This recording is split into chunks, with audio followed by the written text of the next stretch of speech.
Juliana Lopes, Mauro Cid tentou blindar Braga Neto nos primeiros depoimentos, Ju? Boa noite. Boa noite para você, para a Edilene e também para o Vitor. Foram vários depoimentos, né? Vamos colocar isso aqui. A gente está mostrando não exatamente na ordem cronológica, tem várias idas de Mauro Cid à Polícia Federal para conversar com os investigadores, conversar com o próprio ministro Alexandre de Moraes, ser questionado, responder a perguntas.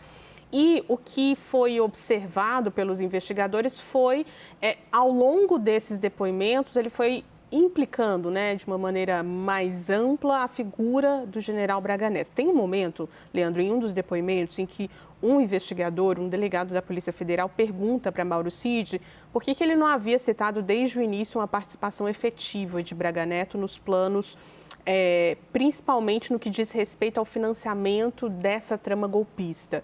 E ele afirma o seguinte: olha, não, foi pelo respeito que a gente tem com uma autoridade, que é um general de 4 estrelas. Então, o que a gente observa dessa relação com o Braga Neto, que o Vitor trouxe muito bem agora há pouco? Num primeiro momento, uma tentativa de preservar essa figura pela hierarquia militar, né? O Cid está abaixo na hierarquia de um general de 4 estrelas, mas depois foi sendo pressionado, principalmente no que diz respeito a, dentro da trama golpista, um planejamento para matar autoridades que envolvia ali entre os cabeças militares, kits pretos.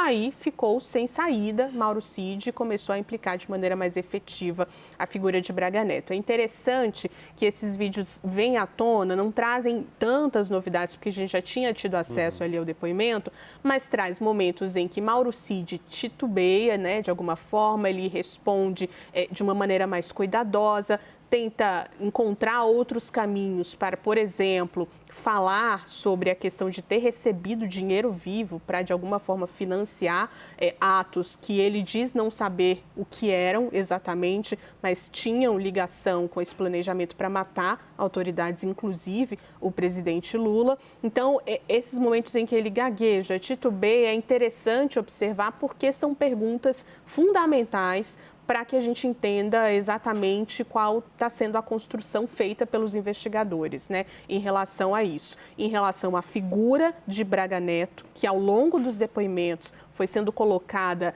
num papel de destaque, e, claro, a figura do ex-presidente Jair Bolsonaro. E aí a gente vai falando mais sobre isso ao longo dessa edição. Muito bem, time. Daqui a pouco a gente volta. Obrigado por enquanto. Até já.